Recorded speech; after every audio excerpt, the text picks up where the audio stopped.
Juvie cops always look the same. They look tired, they look angry. They look a lot like the unwinds they capture. The cop who now guards Risa and Connor is no exception. He sits blocking the door of the doctor's office they're being held in, with two more guards on the other side of the door just in case. He's content to stay silent, while another cop questions Roland in an adjacent room. Risa doesn't even want to guess at the topics of conversation in there. "The man we brought in," Risa says. "Who is he?" "Don't know," says the cop. "You know hospitals. They only tell those things to the next of kin. I guess that's not you." Risa won't dignify with a response.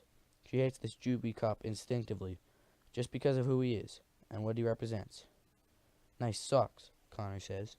The cop does not glance down at his socks. No show of weakness here. "Nice ears," he says to Connor. "Mind if I try them on sometime?" The way Risa sees it, there are two types of people who become Juvie cops. Type 1, bullies who spend their lives reliving the glory days of high school and bullying. Type 2, the former victims of Type 1s, who see every unwind as the kid who tormented them all those years ago. Type 2s are endlessly shoveling vengeance into a pit that will never be full. Amazing that the bullies and victims can now work together to bring misery to others. How does it feel to do what you do?" she asks him. Sending kids to a place that ends their lives. Sending kids to a place that ends their lives. Obviously, he's heard all this obviously he's heard all this before. "How does it feel to live a life? No. I'm gonna restart that. Obviously, he's heard all this before. How does it feel to live a life no one feels is worth living?" It's a harsh blow designed to get her to shut up. It works. "I feel her life is worth living," says Connor, and he takes her hand. "And you don't feel that way about you?" Gets to the man, although he tries not to show it. "You both had more than 15 years to prove yourselves, and you didn't. Don't blame the world for your own lousy choices."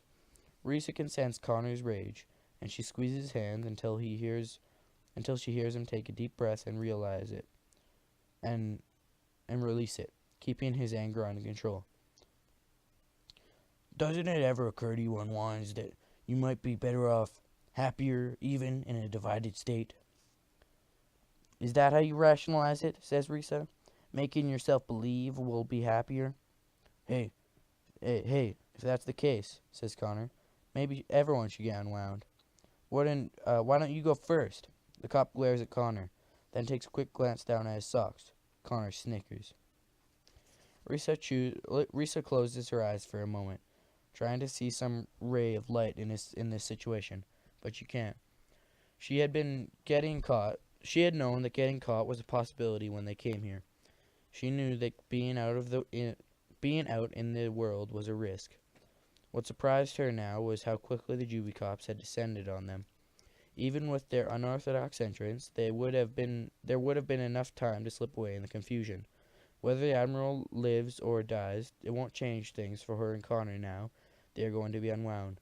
All her hopes of a future have been torn away from her again. And having those hopes, even briefly, makes this far more painful than not having them at all. That was chapter 48.